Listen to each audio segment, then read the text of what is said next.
في السماوات وما في الأرض ألا إلى الله تصير الأمور آمنت بالله صدق الله العظيم.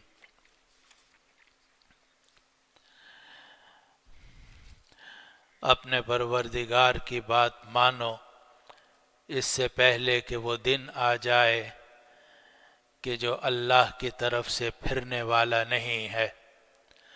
تمہارے لیے اس دن نہ کوئی پناہ کی جگہ ہوگی اور نہ تمہارے لیے کوئی انکار کرنے والا ہوگا. اور اگر یہ لوگ اعراض کریں تو اے نبی ہم نے آپ کو ان پر نگہبان بنا کر نہیں بھیجا، آپ کے ذمے صرف پہنچا دینا ہے. اور بے شک جب ہم انسان کو اپنی طرف سے کوئی رحمت چکھاتے ہیں تو وہ خوش ہو جاتا ہے، اور اگر ان کو کوئی برائی پیش آتی ہے ان اعمال کی وجہ سے جو انہوں نے کیے تھے تو انسان بہت ناشکرا ہو جاتا ہے. اللہ ہی کے لیے آسمانوں اور زمینوں کی بادشاہت ہے. وہ جو چاہتا ہے پیدا کرتا ہے، جس کو چاہتا ہے لڑکیاں دیتا ہے اور جس کو چاہتا ہے لڑکے دیتا ہے، یا ملا کر لڑکے اور لڑکیاں دیتا ہے، اور جس کو چاہتا ہے بانجھ کر دیتا ہے. بے شک وہ جاننے والا ہے، قدرت رکھنے والا ہے. اور کسی انسان کے لیے یہ ممکن نہیں ہے کہ اللہ اس سے بات کرے، ہاں مگر الہام کے ذریعے سے یا پردے کے پیچھے سے، یا اللہ کوئی پیغام بر بھیجے اور وہ پیغام بر اللہ کے حکم سے وحی کرے جو وہ چاہے، جو اللہ چاہے. بے شک اللہ بہت اونچے مرتبے والا، حکمت والا ہے. اور اسی طریقے سے ہم نے آپ کی طرف اپنے حکم سے ایک روح بھیجی، اور آپ کو تو معلوم نہیں تھا کہ کتاب کیا ہے اور نہ ایمان کے بارے میں علم تھا، لیکن ہم نے اس کتاب کو نور بنا دیا، اور اس نور کے ذریعے سے ہم اپنے بندوں میں سے جن کو چاہتے ہیں ہدایت دیتے ہیں. اور بے شک آپ لوگوں کو سیدھا راستہ دکھاتے ہیں. یہ اللہ کا راستہ ہے، وہ اللہ کہ اسی کے لیے ہے جو کچھ آسمانوں میں ہے اور جو کچھ زمینوں میں ہے. خبردار سارے کام اللہ ہی کی طرف لوٹ کر جاتے ہیں. یہ ان آیات مبارکہ کا ترجمہ جو آج کی مجلس میں تلاوت کی گئی ہیں، اور یہ سورۃ الشورى کی آخری آیات تھیں جن پر سورۃ الشورى آج مکمل ہوئی ہے. اور یہ آیت نمبر 47 سے لے کر آیت نمبر 53 تک کی آیات تھیں جو آج تلاوت کی گئی ہیں. اس میں جو سب سے پہلی آیت ہم نے آج تلاوت کی وہ آیت 47 ہے. اس میں اللہ سبحانہ و تعالی نے یہ بات ارشاد فرمائی کہ ابھی تم زندہ ہو اور قیامت بھی قائم نہیں ہوئی ہے، تو اپنے رب کی باتیں مان لو، اسی میں تمہاری دنیا کی کامیابی ہے، آخرت کی کامیابی ہے. اور جب قیامت قائم ہو جائے گی، چاہے آدمی کی اپنی ذاتی قیامت ہو یا بڑی قیامت ہو، تو پھر کوئی پناہ کی جگہ نہیں ہوگی. تو ارشاد فرمایا استجیبوا لربکم من قبل ان یأتی یوم لا مرد له من اللہ. اپنے پروردگار کی بات قبول کرو. استجیبوا لربکم، اپنے پروردگار کی بات قبول کرو. من قبل ان یأتی یوم، اس سے پہلے کہ وہ دن آ جائے، لا مرد له من اللہ، کہ اس دن کو اللہ کی طرف سے ٹالا نہیں جا سکے گا. اب وہ دن ہر آدمی کی اپنی موت کا بھی ہوتا ہے کہ جس کو ٹالنا نہ انسان کے بس میں ہوتا ہے نہ اس کے رشتہ داروں کے بس میں ہوتا ہے. آدمی بستر پر لیٹا ہوتا ہے، ڈاکٹر بھی سارے موجود ہوتے ہیں، مشینیں بھی ساری موجود ہوتی ہیں، رشتہ دار بھی سارے موجود ہوتے ہیں، وظیفے کرنے والے بھی سارے موجود ہوتے ہیں، دعائیں کرنے والے بھی ہوتے ہیں. لیکن آدمی کے لیے جو وقت ہے وہ چکا ہوتا ہے، اس پہ اس کو یہاں سے جانا ہوتا ہے. یہ ایک ایسا دن ہے کہ جس کو اللہ تعالیٰ کی طرف سے رد نہیں کیا جا سکتا۔ اسی طرح جب بڑی قیامت آئے گی تو ظاہر ہے کہ وہ بھی ایک ایسا دن ہوگا کہ جس کو نہ آگے کیا جا سکتا ہے نہ پیچھے کیا جا سکتا ہے۔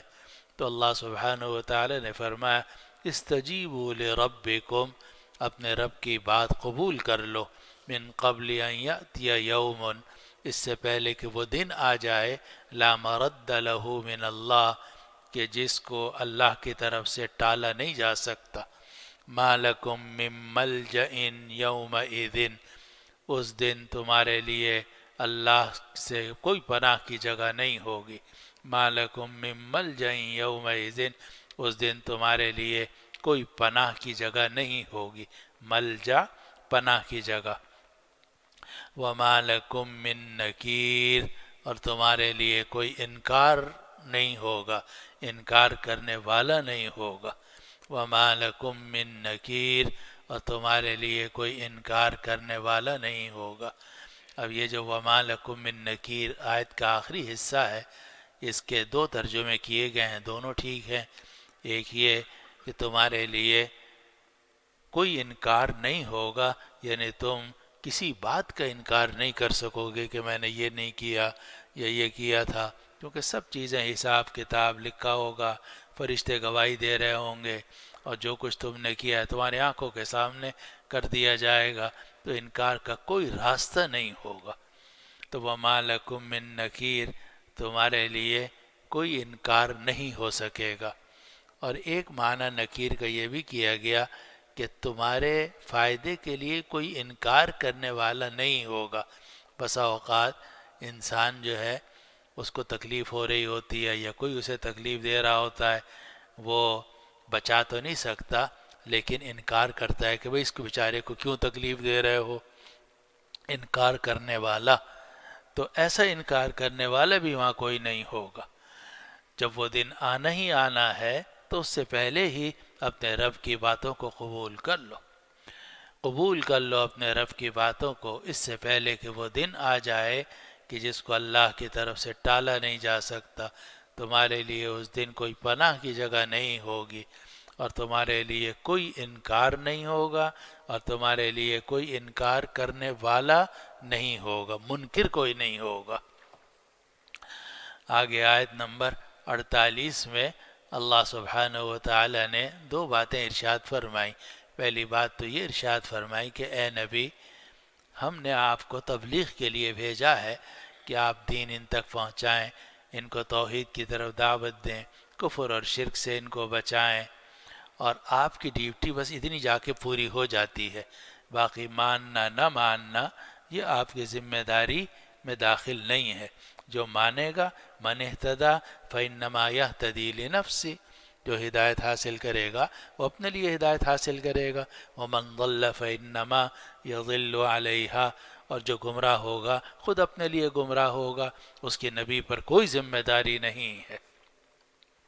تو اللہ سبحانہ و تعالی نے آیت نمبر 48 میں یہ فرمایا فَإِنْ أَعْرَضُوا فَمَا أَرْسَلْنَاكَ عَلَيْهِمْ حَفِيظًا، اگر یہ آپ کی بات سے اعراض کریں، اعراض کا مطلب بات نہ ماننا، کہ اگر یہ لوگ آپ کی بات ماننے سے اعراض کریں یعنی آپ کی بات نہ مانیں، فَمَا أَرْسَلْنَاكَ عَلَيْهِمْ حَفِيظًا، تو ہم نے آپ کو ان کے اوپر نگہبان بنا کے نہیں بھیجا۔ حفیظ کہتے ہیں نگہبان کو، چوکیدار کو۔ آپ کسی کو متعین کر کے جاؤ کہ بھئی دیکھو یہ اتنے پیسے دوں گا، تم نے اس کی نگرانی کرنی ہے۔ اب اگر کوئی خرابی ہو جائے آپ پوچھو گے کہ بھئی اتنے پیسے دیے تھے، تمہیں یہاں چھوڑا تھا، تو یہ خرابی کیوں ہوئی ہے؟ تو نگران، چوکیدار، اس سے تو بات پوچھ ہو سکتی ہے کہ تم نگران تھے، حفاظت کرنے والے تھے۔ حفیظ کہتے ہیں حفاظت کرنے والے کو، تو قرآن کہتا ہے وَمَا أَرْسَلْنَاكَ عَلَيْهِمْ حَفِيظًا، ہم نے آپ کو ان کے اوپر حفاظت کرنے والا یا نگران، چوکیدار بنا کر نہیں بھیجا۔ آگے فرمایا اِنْ عَلَيْكَ إِلَّا الْبَلَاغُ، اور ان نافیہ ہے اور اللہ حرف استثناء ہے، اس سے حصر کا معنی پیدا ہو گیا، اور لفظی ترجمہ یہ ہوگا کہ نہیں ہے آپ کے ذمے مگر پہنچا دینا، اور با محاورہ میں یہ کہ آپ کے ذمے صرف تبلیغ ہے، آپ ان کو پہنچا دیں، آپ کا ذمہ بری ہو جائے گا۔ اب جو مانے گا وہ خود اس کا اپنا فائدہ ہے، اور جو انکار کرے گا اس کی آپ کے اوپر کوئی ذمہ داری نہیں ہے۔ اور یہ وہ اہم حقیقت ہے جس کو اللہ سبحانہ و تعالی نے کئی جگہ میں ارشاد فرمایا۔ سورۃ الانعام میں اللہ تعالیٰ کا ارشاد ہے وَمَا جَعَلْنَاكَ عَلَيْهِمْ حَفِيظًا وَمَا أَنْتَ عَلَيْهِمْ بِوَكِيلٍ۔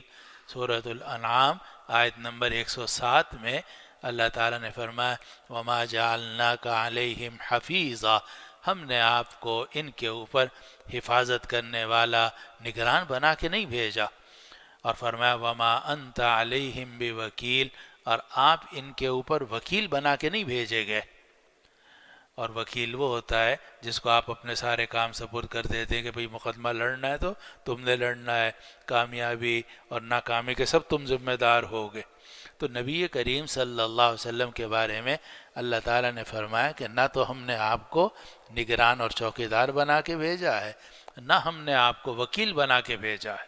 وما جعلناک علیہم حفیظا وما انت علیہم بوکیل، یہ تو سورۃ الانعام کی آیت نمبر 107 میں ہے، اور سورۃ الانعام کی آیت نمبر 66 ہی میں یہ بھی ارشاد ہے قل لست علیکم بوکیل، اے نبی آپ کہہ دیجئے میں تمہارے اوپر وکیل بنا کے نہیں بھیجا گیا، میں تمہارے اوپر وکیل نہیں ہوں، لست علیکم بوکیل، میں تمہارے اوپر وکیل نہیں ہوں۔ اور یہی بات سورۃ الغاشیہ میں بھی کہی گئی ہے کہ لست علیہم بمسیطر، اے نبی آپ ان پر مسلط کر کے نہیں بھیجے گئے۔ تو نبی کا کام پہنچانا ہوتا ہے، داعی، مبلغ، عالم، یا جو بھی نبی کی بات آگے نقل کر رہا ہے، خود نبی، وہ صرف اس کا کام پہنچانا ہے۔ باقی جو کچھ ہو رہا ہے یا جو لوگ اچھا کر رہے ہیں یا برا کر رہے ہیں وہ خود اپنے عمل کے خود ذمہ دار ہیں، نبی پر اس کی کوئی ذمہ داری نہیں آتی، نبی پر اس کی کوئی ذمہ داری نہیں آتی۔ اور یہ بات اللہ سبحانہ و تعالی نے ان سب آیات میں ذکر فرمائی ہے۔ تو یہاں بھی اللہ تعالی نے فرمایا فَإِنْ أَعْرَضُوا فَمَا أَرْسَلْنَاكَ عَلَيْهِمْ حَفِيظًا، اگر یہ لوگ آپ کی بات ماننے سے اعراض کریں تو اے نبی ہم نے آپ کو ان پر نگران بنا کے نہیں بھیجا گیا، ان علیک الا البلاغ، نہیں ہے آپ کے ذمے مگر پہنچا دینا۔ اور کچھ عرصے پہلے سے بعض لوگوں نے یہ بات شروع کی کہ ہم سب دوسرے کے عمل کے ذمہ دار ہیں، حالانکہ یہ بات جو ہے یہ بالکل ٹھیک نہیں ہے، اور ذمہ داری کوئی کسی کی نہیں ہے۔ قرآن مجید میں ایک جگہ میں فرمایا گیا لا تزر وازرۃ وزر اخری، کوئی بوجھ اٹھانے والا دوسرے کا بوجھ نہیں اٹھائے گا۔ تو یہ سمجھنا کہ میں آپ سب کے اعمال کا ذمہ دار ہوں، آپ گھروں میں جو کچھ جا کے کریں گے اس کا ذمہ دار میں ہوں، یا میں اپنے گھر میں جا کے کوئی غلط کام کروں گا تو آپ سب اس کے ذمہ دار ہیں، یہ کیسے ہو سکتا ہے؟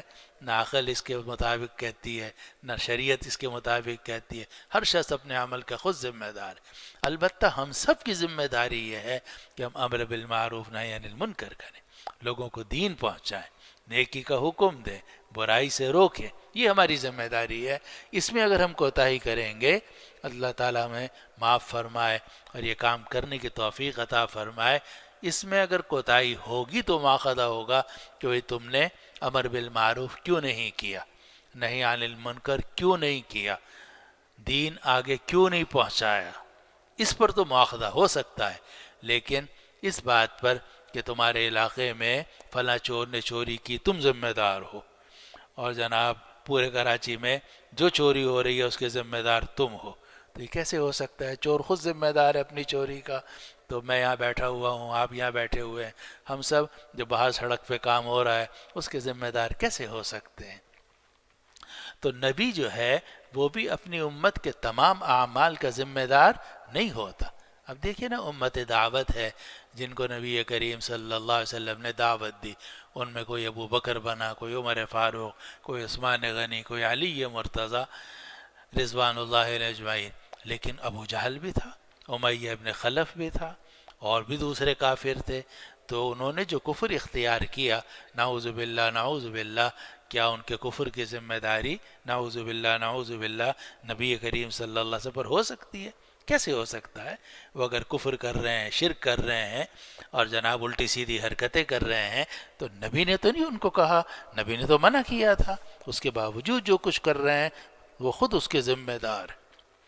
تو یہاں بھی اللہ تعالیٰ نے یہ حقیقت صاف ذکر فرما دی کہ فَإِنْ أَعْرَضُوا فَمَا أَرْسَلْنَاكَ عَلَيْهِمْ حَفِيظًا، اے نبی اگر یہ لوگ اعراض کریں تو ہم نے آپ کو ان کے اوپر نگران بنا کے نہیں بھیجا، اگر یہ لوگ اعراض کریں تو ہم نے آپ کو ان کے اوپر نگہبان بنا کے نہیں بھیجا، حفاظت کرنے والا بنا کر نہیں بھیجا، ان علیک الا البلاغ، آپ کے ذمے تو صرف پہنچانا ہے، اس لیے تبلیغ ہر مسلمان کی ذمہ داری ہے۔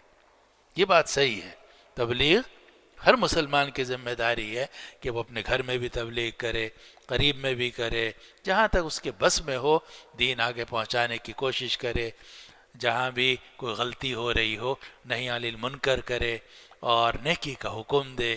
یہ ہر مسلمان کی انفرادی ذمہ داری بھی ہے اور اجتماعی ذمہ داری بھی ہے، اور یہ فرض کفایہ ہے اور بعض صورتوں میں فرض عین ہو جاتا ہے۔ لیکن جب آدمی نے تبلیغ کر لی، امر بالمعروف کر لیا، نہی عن المنکر کر لیا، اب اس کی ذمہ داری ختم ہو گئی، اب جو مانتا ہے اس کا اپنا فائدہ ہے، اور جو خدا نخواستہ نہ مانے اس کا اپنا نقصان ہے۔ جو تبلیغ کرنے والا ہے، امر بالمعروف نہی عن المنکر کرنے والا ہے، وہ اس کا ذمہ دار نہیں ہے۔ آگے آیت نمبر 48 میں اگلے حصے میں اللہ سبحانہ و تعالی نے انسان کی حالت ذکر کی ہے کہ انسان کو ذرا سی بھی کوئی آرام راحت کی چیزیں ملتی ہیں بہت خوش ہو جاتا ہے، اترانے لگتا ہے، اور ان نعمتوں میں ایسا مست ہو جاتا ہے کہ نہ اللہ کا خیال، نہ رسول کا خیال، نہ آگے جانے کا خیال، نہ قیامت کا کوئی تصور، نہ موت کا کوئی تصور، اور جناب اترانے لگتا ہے، انہی نعمتوں میں مست ہو جاتا ہے۔ اور پھر جب کوئی تکلیف پیش آتی ہے، بیماری آ گئی، فقر و فاقہ آ گیا یا کوئی اور، تو جناب اتنا پریشان ہو جاتا ہے، اتنا پریشان ہو جاتا ہے کہ اللہ تعالیٰ کی نعمتوں کا صاف انکار کرنے لگتا ہے کہ جناب میں تو اتنے عرصے سے یوں ہے اور مجھ پر تو کوئی نعمت ہی نہیں ہے، سب نعمتوں کا انکار کر دیتا ہے۔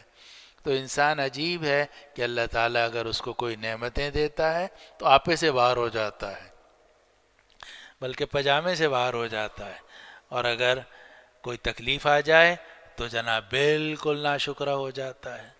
اس کو قرآن نے فرمایا وَإِنَّا إِذَا أَذَقْنَا الْإِنسَانَ مِنَّا رَحْمَةً فَرِحَ بِهَا، اور بے شک جب ہم نے انسان کو اپنی طرف سے کوئی رحمت چکھائی، چکھائی میں اشارہ کر دیا کہ اصل رحمتیں تو آخرت میں ملیں گی، دنیا میں جو نعمتیں ملتی ہیں نا وہ صرف چکھنے کے لیے ہوتی ہیں، دنیا میں جتنی نعمتیں ہیں وہ صرف چکھنے کے لیے ہیں، اصل نعمتیں یہاں نہیں ہیں، اصل نعمت جو ہے وہ آخرت میں ملے گی۔ اور اسی لیے ہمارے اکابر فرماتے تھے اور فرماتے ہیں کہ دنیا جو ہے نا یہ جنت اور جہنم کا نمونہ ہے۔ یہاں جو نعمتیں آپ کو نظر آ رہی ہیں، خوشی ہوتی ہے، آرام ملتا ہے، راحت ملتی ہے، یہ جنت کے تھوڑا سا چکھا دیا جاتا ہے آپ کو، اور جو تکلیفیں پیش آتی ہیں، درد ہو رہا ہے، یہ ہو رہا ہے، وہ ہو رہا ہے، اللہ پناہ میں رکھے، یہ جہنم کا نمونہ ہے۔ تو اللہ تعالیٰ نے یہاں یہ بات ارشاد فرمائی کہ انسان کو اگر نعمتیں ملتی ہیں تو بہت ہی زیادہ خوش ہو جاتا ہے، اور اتنا خوش ہو جاتا ہے کہ حقائق کو نظر انداز کر دیتا ہے۔ تو فرمایا وَإِنَّا إِذَا أَذَقْنَا الْإِنسَانَ مِنَّا رَحْمَةً فَرِحَ بِهَا، اور بے شک جب ہم نے انسان کو اپنی طرف سے کوئی رحمت چکھائی، فَرِحَ بِهَا، تو وہ اس پر اتراتا ہے، خوش ہوتا ہے۔ البتہ ایک بات یہاں عرض کر دوں کہ انسان کو جو نعمت ملتی ہے تو اس پہ اگر خوش ہو یا فرح ہو تو یہ بعض صورتوں میں مستحب ہے، بلکہ معمور بھی ہی ہے۔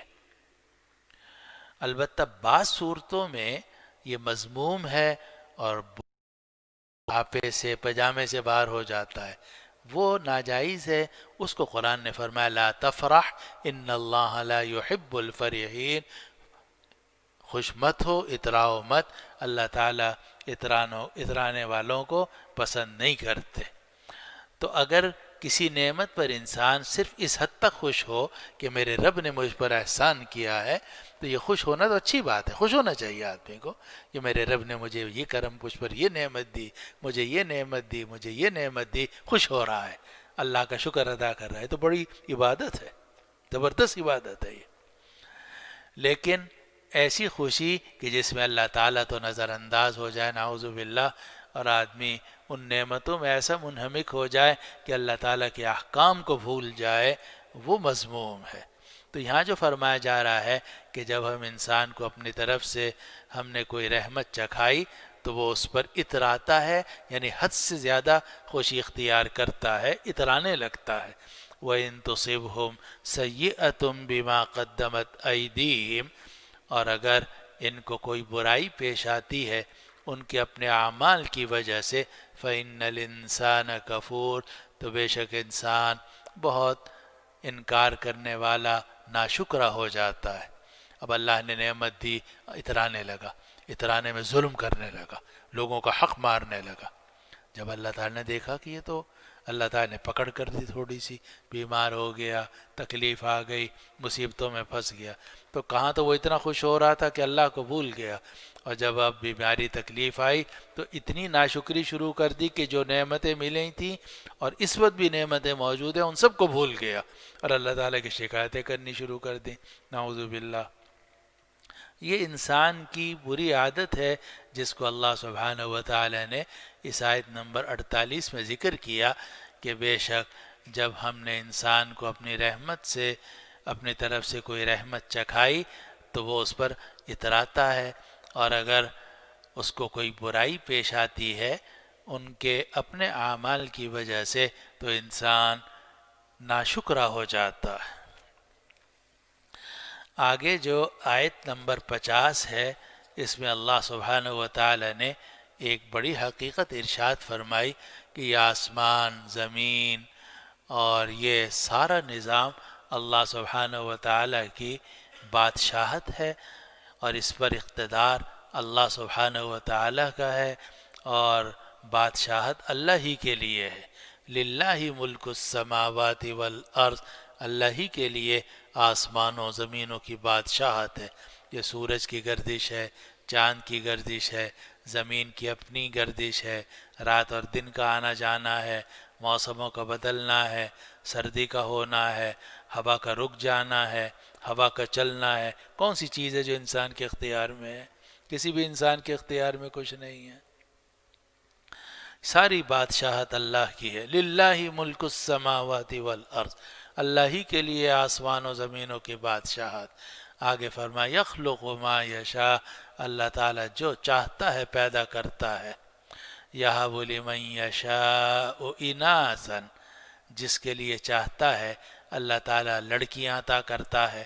وَيَهَبُ لِمَن يَشَاءُ الذُّكُورَ، اور جس کو چاہتا ہے لڑکے دیتا ہے.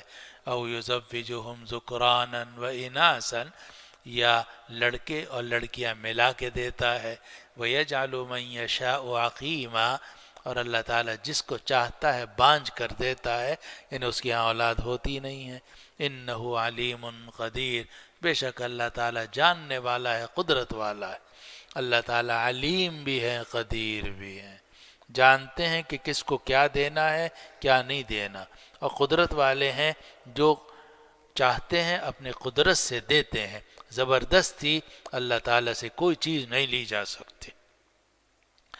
اب ماں اور باپ یہ تو نہیں فیصلہ کرتے کہ بیٹا ہوگا یا بیٹی، دعائیں کرتے رہتے ہیں کہ بیٹا ہو، بیٹیاں ہوتی رہتی ہیں. دعا کرتے ہیں کہ اس مرتبہ بیٹی ہو جائے، بیٹی نہیں ہوتی بیٹا ہو جاتا ہے. اور شادی ہوتی ہے، میاں بیوی کا ملاپ ہوتا ہے، اور جناب اس کے بعد حمل ٹھہر جاتا ہے. اب بچہ پرورش پا رہا ہے، نہ باپ کو پتہ نہ ماں کو پتہ کہ پیٹ کے اندر بچہ جو ہے وہ لڑکا ہے یا لڑکی ہے، خاص طور پر ابتدائی زمانے میں. اب بعد میں چلو جب وہ ہو جائے پھر تو آپ الٹرا ساؤنڈ کے ذریعے سے کچھ دیکھ بھی لو، لیکن جناب اس وقت میں کس ماں کے پیٹ میں حمل کس درجے کا ہے کسی کو علم نہیں ہے.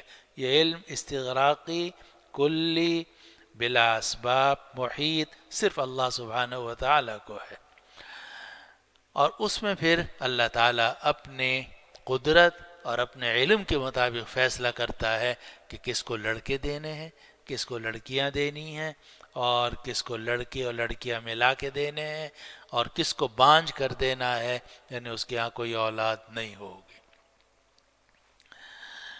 اور بعض علماء نے فرمایا کہ یہ جو آیت ہے کہ یہاں بولی من یشاء اناسا، اللہ تعالیٰ جس کو چاہتا ہے لڑکیاں دیتا ہے، اس میں حضرت لوط علیہ السلام کی طرف بھی اشارہ ہے کہ حضرت لوط علیہ السلام کی صرف لڑکیاں ہی لڑکیاں تھیں، لڑکا کوئی نہیں تھا.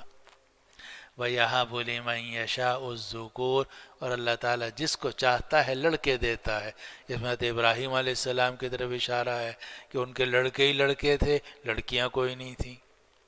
اَوْ يُزَوِّجُهُمْ ذُكْرَانًا وَإِنَاثًا، یا اللہ لڑکے اور لڑکیاں ملا کے دیتا ہے. اس میں اشارہ ہے حضرت اسحاق، حضرت یعقوب اور نبی آخر الزماں محمد مصطفیٰ صلی اللہ علیہ وسلم کی طرف، کہ جن کے ہاں لڑکے بھی ہوئے اور لڑکیاں بھی ہوئیں.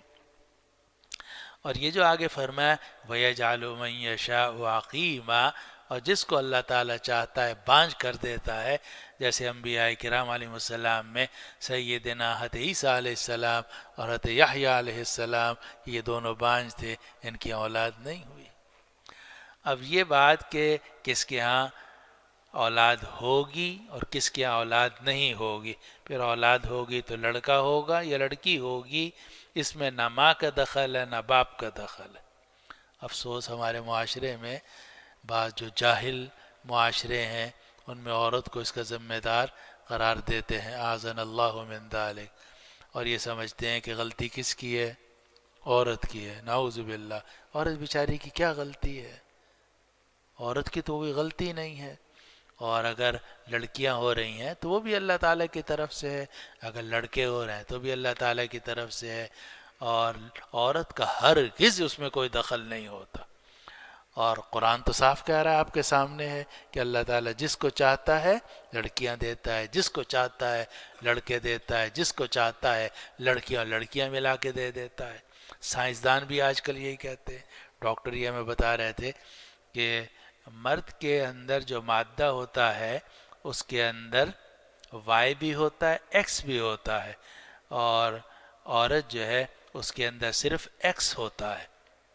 چنانچہ اگر مرد کا ایکس عورت کے ایکس کے ساتھ ملتا ہے تو لڑکی ہوتی ہے، اور اگر مرد کا وائی جو ہے وہ عورت کے ایکس کے ساتھ ملتا ہے تو لڑکا ہوتا ہے. اور عجیب بات یہ ہے کہ 1 ملی لیٹر کے اندر ایک ڈاکٹر بتا رہے تھے 3 ملین جراثیم جرثومے ہوتے ہیں. 1 ملی لیٹر کے اندر لاکھوں جرثومے ہوتے ہیں. ان جرثوموں میں سے صرف ایک جرثومہ جو ہے اس سے حمل ٹھہرتا ہے. اب وہ کون سا جرثومہ ہوگا جس سے حمل ٹھہرے گا اللہ تعالیٰ ہی جانتے ہیں، وہ انسان کے بس سے باہر ہو جاتا ہے. ایک مرتبہ جب میں بچہ تھا، لڑکا تھا، میں یہاں کراچی آیا رہتا تھا، میں لاہور میں، تو میرے چچا اللہ تعالیٰ ان کا سایہ سلامت رکھے، ختمان لطق عثمانی صاحب دامت برکاتہم، وہ مجھے لے کر گئے کیٹل فارم قریب میں. تو یہاں لے کر گئے. اس زمانے میں یہاں کھیت ہی کھیت تھے، بالکل قریب میں، یہ سڑکیں وڑکیں کچھ بھی نہیں تھی، سب کھیت تھے. تو خیر وہاں ہم پہنچے تو حضرت جب لے گئے تو وہاں ایک ڈاکٹر تھے، تو انہوں نے لیبارٹری کھولی، لیبارٹری کھول کے بیل کی منی جو تھی وہ ایک خاص درجہ حرارت پر انہوں نے اس کو رکھی ہوئی تھی، اور اس سے وہ تلقیح کا کام کرنا چاہتے تھے حمل. تو انہوں نے ایک سفید پتھر لیا اور منی کا ایک قطرہ جو ہے وہ اس سفید پتھر پہ ڈالا، ایک قطرہ بہت چھوٹا سا، اور پھر مجھے انہوں نے وہ خوردبین دی اور کہا کہ اس میں آپ جھانکیے کیا نظر آ رہا ہے. تو وہ جو ایک قطرہ تھا، دیکھنے میں تو ایک قطرہ تھا، اب جب میں نے خوردبین سے دیکھا تو میں نے دیکھا کہ ایک سمندر ہے، اور اس سمندر کے اندر سینکڑوں بلکہ شاید ہزاروں چھوٹے چھوٹے چھوٹے چھوٹے چھوٹے چھوٹے جرثومے ہیں جو حرکت کر رہے ہیں۔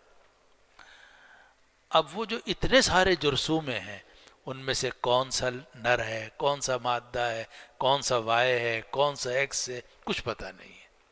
اب ان میں سے کوئی ایک جرثومہ ہے جو جا کر مادہ کے انڈے کے ساتھ ملتا ہے، اس سے اللہ سبحانہ و تعالی پیدا کر دیتے ہیں۔ اب اس جرثومے کو اس انڈے کے ساتھ ملانا، یہ اللہ سبحانہ و تعالی کی قدرت میں ہوتا ہے۔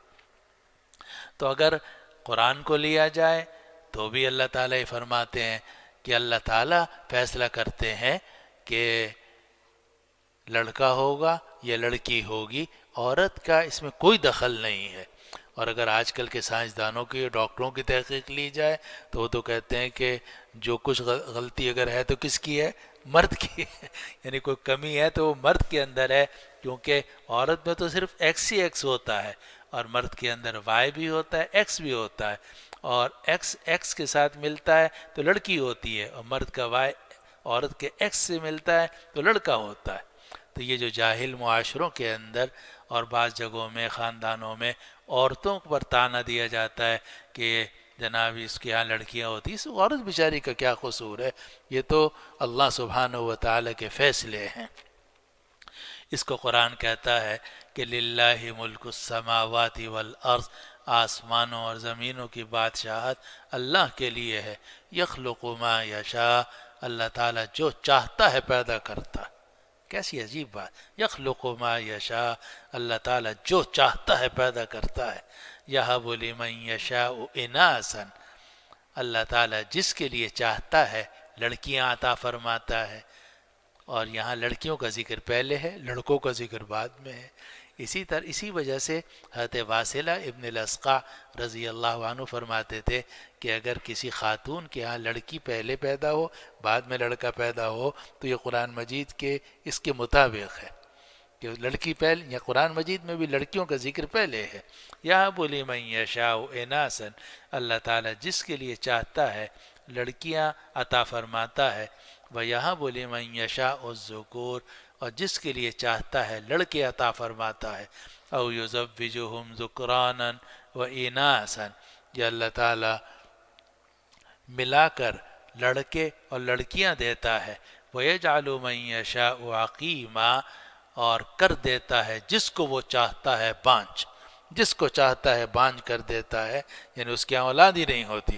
جیسے حدیث علیہ السلام، حضرت یحییٰ علیہ السلام، ہمارے قریبی دور میں حضرت مولانا شف علی صاحب تھانوی رحمۃ اللہ علیہ، اولاد ہی نہیں ہوئی، 2 شادیاں کی، اولاد نہیں ہوئی۔ وَيَجْعَلُ مَن يَشَاءُ عَقِيمًا، اور اللہ تعالیٰ جس کو چاہتا ہے بانجھ کر دیتا ہے۔ إِنَّهُ عَلِيمٌ قدیر، بے شک اللہ جاننے والا ہے، قدرت والا ہے۔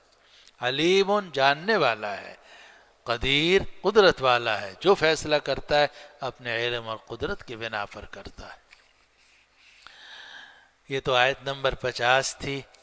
آگے آیت نمبر 51، 52 اور 53 جو آخری 3 آیات ہیں، ان میں اللہ سبحانہ و تعالی نے یہ وحی کے طریقے بتائے ہیں کہ وحی 3 طریقوں سے آتی ہے۔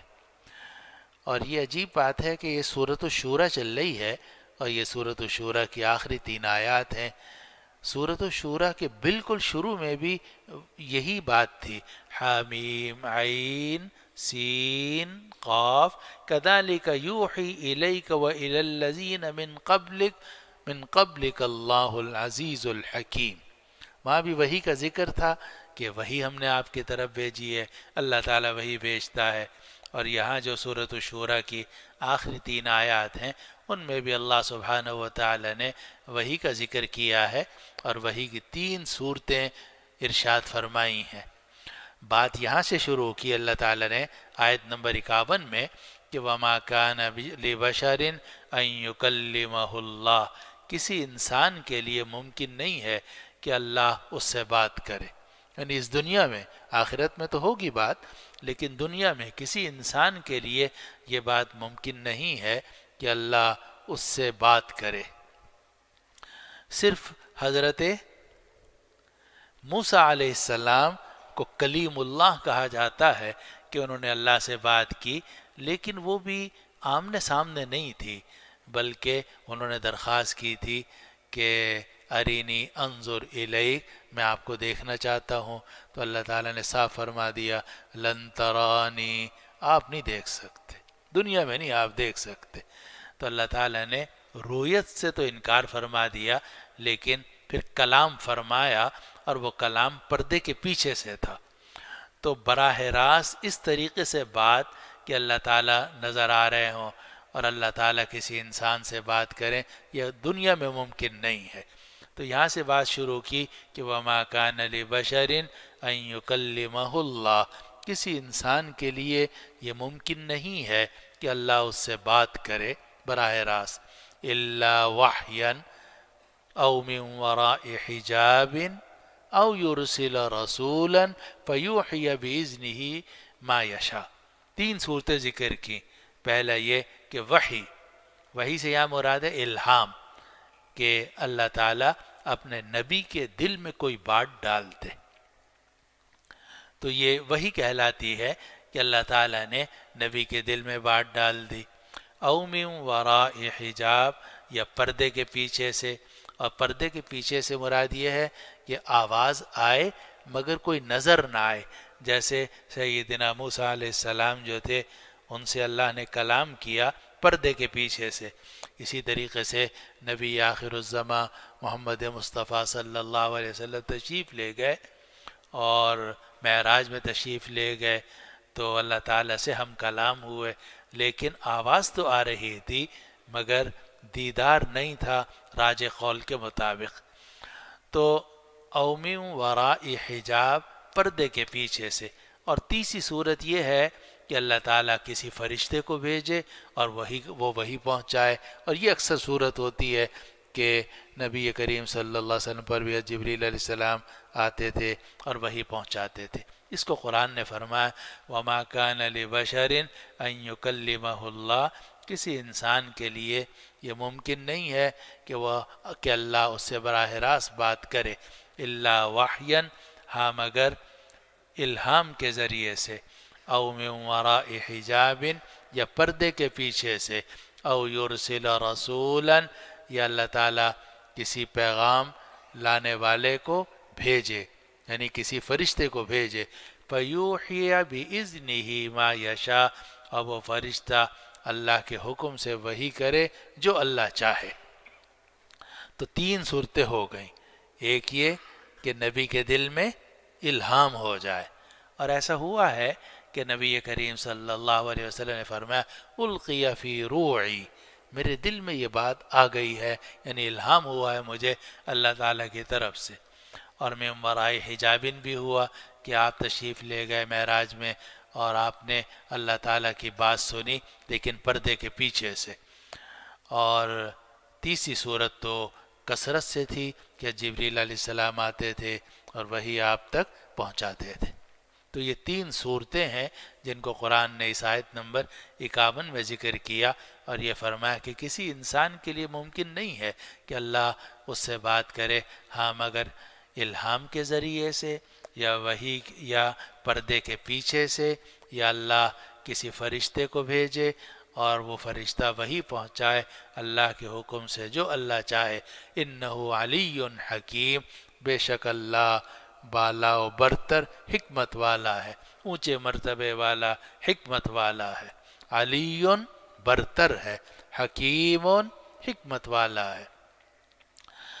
آگے آیت نمبر 52 اور 53 جو آخری دو آیتیں ہیں شورا کی، اس میں اللہ سبحانہ و تعالی نے یہ بات ارشاد فرمائی کہ ہم نے آپ کی طرف بھی فرشتے کو بھیجا، اس فرشتے نے آپ کو یہ قرآن سکھایا ہے اور قرآن پہنچایا ہے، اور آپ اس قرآن کے ذریعے سے مخلوق خدا کو اللہ کی رحمت میں پہنچاتے ہیں، جنت کی طرف لے کے جاتے ہیں، سیدھا راستہ دکھاتے ہیں۔ تو ارشاد فرمایا آیت نمبر 52 کے شروع میں کہ وَكَذَلِكَ أَوْحَيْنَا إِلَيْكَ رُوحًا مِّنْ أَمْرِنَا، اور اسی طریقے سے ہم نے آپ کی طرف اپنے حکم سے ایک روح کو بھیجا۔ اب روح سے روح القدس بھی مراد ہو سکتے ہیں، اور حضرت شیخ الہند رحمۃ اللہ علیہ نے روح القدس ہی مراد لیا ہے، یعنی روح القدس سے مراد ہے حضرت جبریل علیہ السلام۔ اور بعض حضرات نے روحاً سے قرآن مراد لیا ہے، کیونکہ قرآن جو ہے وہ پوری اس کائنات کی روح ہے۔ جب تک قرآن باقی یہ کائنات باقی، قرآن ختم یہ کائنات ختم۔ تو ہم نے اپنے حکم سے آپ کی طرف اس قرآن کی وحی کی ہے۔ تو اس کے دو ترجمے ہو سکتے ہیں، وَكَذَلِكَ أَوْحَيْنَا إِلَيْكَ رُوحًا مِّنْ أَمْرِنَا۔ پہلا ترجمہ یہ ہوگا کہ اسی طریقے سے ہم نے آپ کی طرف ایک فرشتہ بھیجا، روح القدس بھیجا اپنے حکم سے۔ اور دوسرا ترجمہ یہ ہوگا کہ اسی طریقے سے ہم نے آپ کو یہ روح بھیجی، یعنی قرآن بھیجا اپنے حکم سے۔ اور آگے اللہ تعالیٰ نے یہ بات ارشاد فرمائی کہ کتاب اللہ کا آپ کو پتہ نہیں تھا، قرآن مجید کی تفصیلات کا آپ کو علم نہیں تھا، ایمان کی تفصیلات کا آپ کو علم نہیں تھا۔ یہ ساری چیزیں ہم نے قرآن کے ذریعے سے اور وحی کے ذریعے سے آپ تک پہنچائی ہیں، اور آپ نے آگے امت تک پہنچانی ہے اور پہنچا رہے ہیں۔ تو فرمایا کہ اسی طریقے سے ہم نے آپ کی طرف اپنے حکم سے ایک فرشتہ روح القدس بھیجا۔ ما کنت تدری ما الکتاب ولا الایمان، آپ نہیں جانتے تھے کہ کتاب کیا ہے اور ایمان کیا ہے۔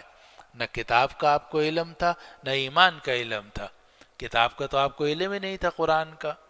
قرآن تو جب نازل ہونا شروع ہوا، اقرأ بسم ربک، تو پتہ چلا یہ قرآن آ رہا ہے۔ اور ایمان کی تفصیلات کا بھی آپ کو علم نہیں تھا۔ ایمان کا تو علم تھا کہ اللہ وحدہ لا شریک لہ ہے، اور اسی لیے آپ غار حرا میں جا کے اللہ تعالیٰ کی عبادت کیا کرتے تھے۔ لیکن تفصیلات، نماز، روزہ، زکوٰۃ، حج اور جتنی تفصیلات بعد میں آئی ہیں ان کا تو آپ کو علم نہیں تھا۔ اس کو قرآن کی اس آیت نمبر 52 میں فرمایا گیا کہ ما کنت تدری ما الکتاب ولا الایمان، آپ نہیں جانتے تھے کہ کتاب کیا ہے اور ایمان کیا ہے۔ وَلَكِنْ جَعَلْنَاهُ نُورًا، لیکن ہم نے اس قرآن کو نور بنا دیا۔ نور کہتے ہیں روشنی کو۔ اندھیرا ہو کچھ آپ کو نظر نہیں آئے گا، روشنی آ جائے آپ کو راستہ نظر آنے لگے گا۔ تو قرآن ایک روشنی ہے جو جنت تک ہمیں راستہ دکھاتا ہے۔ وَلَكِنْ جَعَلْنَاهُ نُورًا، ہم نے اس قرآن کو نور بنا دیا۔ نہدی بِهِ مَن نَّشَاءُ مِنْ عِبَادِنَا، اور اپنے بندوں میں سے جن کو ہم چاہتے ہیں اس قرآن کے ذریعے سے ہدایت دے دیتے ہیں۔ وَإِنَّكَ لَتَهْدِي إِلَى صِرَاطٍ مُّسْتَقِيمٍ، اور بے شک آپ ہدایت دے رہے ہیں سیدھے راستے کی طرف۔ یہ قرآن ہے، یہ قرآن آپ لوگوں کو پہنچا رہے ہیں، اور اسی قرآن کے ذریعے سے آپ صراط مستقیم لوگوں کو دکھا رہے ہیں۔ وَإِنَّكَ لَتَهْدِي إِلَى صِرَاطٍ مُّسْتَقِيمٍ، اور بے شک آپ ہدایت دے رہے ہیں صراط مستقیم کی طرف، سیدھے راستے کی طرف۔ آخری آیت میں فرمایا گیا کہ جو سیدھا راستہ ہے یہ اللہ کا راستہ ہے۔ سیدھا راستہ اللہ کا راستہ ہے۔ اور بعض علماء نے فرمایا، بلکہ سبھی علماء نے فرمایا کہ ایک راستہ ہوتا ہے، ایک ہوتا ہے سیدھا راستہ۔ اب دیکھیں سامنے ہم نے جانا ہے، سامنے بڑا دروازہ نظر آ رہا ہے، اگر ہم صراط مستقیم سیدھے جائیں گے تو یہ وقت بھی کم لگے گا اور جلدی پہنچ جائیں گے۔ اور اگر یوں گھوم کے جائیں گے، یوں گھوم کے جائیں گے تو ہو سکتا ہے پہنچیں، ہو سکتا ہے کہ نہ پہنچیں، اور پہنچیں گے بھی تو دیر بہت لگے گی اور جناب تکلیف زیادہ ہوگی۔ اس لیے کہا جاتا ہے کہ صراط مستقیم جو ہے وہ اقصر الطرق اقرب الطرق ہوتی ہے۔ تمام راستوں میں جو سب سے چھوٹا راستہ ہو اور جو سب سے زیادہ قریب کا راستہ ہو وہ صراط مستقیم ہے۔ اسی لیے قرآن حدیث ہمیں ایسا راستہ دکھاتے ہیں جس پر عمل کرنا بہت آسان ہے، آدمی جلدی سے جنت میں پہنچ جاتا ہے۔ اور جو گمراہی کے راستے ہیں وہ سارے لمبے لمبے راستے ہیں، اس میں پتہ نہیں آدمی پہنچے گا بھی یا نہیں پہنچے گا۔ اسی لیے اللہ سبحانہ و تعالی نے ہر نماز کے اندر سورہ فاتحہ رکھی ہے، اور سورہ فاتحہ میں ہر سورہ فاتحہ میں ہم دعا مانگتے ہیں اہدنا الصراط المستقیم صراط الذین انعمت علیہم، یا اللہ ہمیں سیدھا راستہ دکھا دے جس سے ہم آسانی سے جلدی سے جنت میں پہنچ جائیں، دیر نہ لگے، پریشانی نہ ہو، آرام آرام سے چلتے چلے جائیں، سیدھے جنت تک پہنچ جائیں۔ تو فرمایا قرآن مجید کی آیت نمبر 52-53 میں کہ وَإِنَّكَ لَتَهْدِي إِلَى صِرَاطٍ مُسْتَقِيمٍ، اور بے شک آپ راستہ دکھاتے ہیں، سیدھا راستہ، صراط اللہ، یہ اللہ کا راستہ ہے، الذی لہ ما فی السماوات وما فی الارض، اور اللہ وہ ہے کہ جو کچھ آسمانوں میں ہے، جو کچھ زمینوں میں ہے، سب اسی کے لیے ہے، اسی کی طرف یہ راستہ جا رہا ہے۔ الا الی اللہ تصیر الامور، خبردار سارے کام اللہ ہی کی طرف لوٹتے ہیں، سارے کام اللہ ہی کی طرف جاتے ہیں۔ تو جو بھی کام کرے آدمی اللہ تعالیٰ کے لیے کرے تو یہی صراط مستقیم ہے، اور اسی سے آدمی سیدھا آرام آرام سے مزے مزے میں جنت تک پہنچ جاتا ہے۔ سارے کام اللہ کے لیے کرے، کھائے اللہ کے لیے، بیوی بچوں کے حقوق ادا کرے اللہ کے لیے، ماں باپ کے حقوق ادا کرے اللہ کے لیے، دوستوں کا حق ادا کرے اللہ کے لیے، رزق حلال کمائے اللہ کے لیے، نماز روزہ زکوٰۃ حج تبلیغ جہاد جو ہے اللہ کے لیے۔ جب ہر کام اللہ کے لیے، وہ سیدھا راستہ ہے، سیدھے جنت میں چلے جاؤ گے۔ سارے وقت مسجد میں بیٹھنے کی بھی ضرورت نہیں، 5 وقت مسجد میں آ جاؤ، باقی وقت بازار میں بیٹھو، ملازمت کرو، تجارت کرو، زراعت کرو، سب کام کرو، لیکن اللہ کے لیے کرو۔ جب اللہ کے لیے کرو گے سیدھے اللہ تعالیٰ تک پہنچ جاؤ گے۔ وَإِنَّكَ لَتَهْدِي إِلَى صِرَاطٍ مُسْتَقِيمٍ، اور بے شک آپ ہدایت دیتے ہیں سیدھے راستے کی طرف۔ صراط اللہ، یہ اللہ کا راستہ ہے، وہ اللہ کہ لہو ما فی السماوات وما فی الارض، صراط اللہ الذی لہو ما فی السماوات وما فی الارض، اللہ کا راستہ کہ جو کچھ آسمان و زمینوں میں سب اسی کے لیے۔ الا الی اللہ تصیر الامور، خبردار سارے کام اللہ ہی کی طرف لوٹتے ہیں۔ ان آخری آیات کا ترجمہ پھر سے سن لیجئے، 47 سے 53 تک کی آیات ہے۔ اپنے پروردگار کی بات قبول کر لو اس سے پہلے کہ وہ دن آ جائے کہ اللہ کی طرف سے اس کو پھیرا نہیں جا سکے گا۔ تمہارے لیے اس دن نہ کوئی پناہ کی جگہ ہوگی اور نہ تمہارے لیے کوئی انکار کرنے والا ہوگا۔ اے نبی، اگر یہ لوگ اعراض کریں تو ہم نے آپ کو ان کے اوپر نگہبان بنا کے نہیں بھیجا، آپ کے ذمے تو صرف تبلیغ کرنا ہے۔ اور بے شک جب ہماری طرف سے، جب ہم انسان کو اپنی طرف سے کوئی رحمت چکھاتے ہیں تو وہ اس پر پھولا نہیں سماتا، اور اگر اسے کوئی تکلیف پیش آتی ہے ان اعمال کی وجہ سے جو انہوں نے کیے ہیں تو انسان ناشکرہ ہو جاتا ہے۔ اللہ ہی کے لیے ہے آسمانوں اور زمینوں کی بادشاہت، وہ جو چاہتا ہے پیدا کرتا ہے، جس کو چاہتا ہے لڑکیاں دیتا ہے اور جس کو چاہتا ہے لڑکے دیتا ہے، یا لڑکے اور لڑکیاں ملا کے دیتا ہے، اور جس کو چاہتا ہے بانجھ کر دیتا ہے۔ بے شک وہ علم والا ہے، قدرت والا ہے، اور کسی انسان کے لیے ممکن نہیں ہے کہ اللہ اس سے براہ راست بات کرے۔ ہاں مگر دل میں الہام کر دیا جاتا ہے، یا پردے کے پیچھے سے کلام کیا جاتا ہے، یا اللہ کوئی فرشتہ بھیجتا ہے اور اللہ کے حکم سے وہ وحی لے کر آتا ہے جو اللہ چاہے۔ بے شک اللہ اونچے مرتبے والا ہے، حکمت والا ہے۔ اور اسی طریقے سے ہم نے آپ کی طرف اپنے حکم سے ایک فرشتہ بھیجا۔ آپ کو تو معلوم نہیں تھا کہ کتاب کیا ہے، ایمان کیا ہے، لیکن ہم نے اس قرآن کو نور بنا دیا، اور اس قرآن کے ذریعے سے ہم اپنے بندوں میں سے جن کو چاہتے ہیں ہدایت دیتے ہیں۔ اور بے شک آپ سیدھے راستہ لوگوں کو دکھاتے ہیں۔ اللہ کا راستہ ہے وہ اللہ کہ جو کچھ آسمانوں اور زمینوں میں ہے سب اسی کے لیے ہے، خبردار سب کام اللہ ہی کی طرف لوٹتے ہیں۔ دعا کر لیجیے۔ الحمد للہ رب العالمین والعاقبۃ للمتقین والصلاة والسلام علی سیدنا وشفیعنا ومولانا محمد وعلی آلہ وصحبہ اجمعین۔ یا ارحم الراحمین یا رب العالمین، ہمارے اس بیٹھنے کو اپنی بارگاہ میں قبول فرما لیجئے، ہمارے گھروں سے نکلنے کو اپنی بارگاہ میں قبول فرما لیجئے، اس درس کو قبول فرما لیجئے۔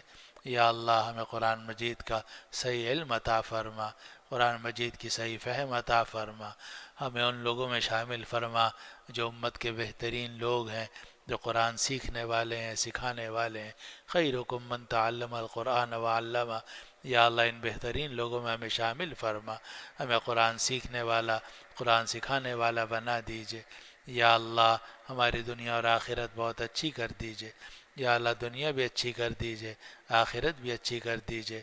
یا اللہ ہم میں ہمارے متعلقین احباب میں جو بیمار ہیں انہیں شفا عطا فرما، یا اللہ مریضوں کو صحت عطا فرما، یا اللہ ہمیں جو مقروض ہیں انہیں قرضے سے نجات عطا فرما، جو پریشان ہیں ان کی پریشانیاں دور فرما۔ یا اللہ ہم سب کے دلوں میں جو جو حاجتیں ہیں اپنے فضل و کرم سے تمام حاجتوں کو خیر کے ساتھ پورا فرما۔ یا اللہ ہم میں جو بے گھر ہیں انہیں ذاتی گھر عطا فرما، ہم میں جو بے روزگار ہیں انہیں حلال روزگار عطا فرما، ہم سب کو رزق کی تنگی سے محفوظ فرما، ہم سب کو رزق حلال واسع بابرکت عطا فرما۔ یا اللہ جو بے گھر ہیں انہیں ذاتی گھر عطا فرما، جو بے اولاد ہیں اپنے فضل و کرم سے انہیں اولاد صالح نرینہ عطا فرما۔ یا اللہ جن کے رشتے نہیں ہوئے اپنے فضل سے ان کو اچھے رشتے نصیب فرما، ہماری تمام جائز حاجتوں کو یا اللہ اپنے فضل و کرم سے پوری فرما۔ اللہم انت رب السماوات وانت رب العرش الكریم، اللہم اکفنا کل مہم من حیث شئت ومن این شئت، اللہم اکفنا کل مہم من حیث شئت ومن این شئت، اللہم اکفنا کل مہم من حیث شئت ومن این شئت۔ اللہم انا نسألک تمام العافیہ ونسألک دوام العافیہ ونسألک الشکر علی العافیہ ونسألک الغنى عن الناس۔ ربنا آتنا في الدنيا حسنة وفي الآخرة حسنة وقنا عذاب النار۔ اللهم إنا نسألك من خير ما سألك منه نبيك سيدنا محمد صلى الله عليه وسلم، ونعوذ بك من شر ما استعاذ منه عبدك ونبيك سيدنا محمد صلى الله عليه وسلم۔ سبحان ربك رب العزة عما يصفون وسلام على المرسلين والحمد لله رب العالمين، وصلى الله وسلم وبارك على حبيبنا وسيدنا وشفيعنا ومولانا محمد وعلى آله وأصحابه أجمعين برحمتك يا أرحم الراحمين۔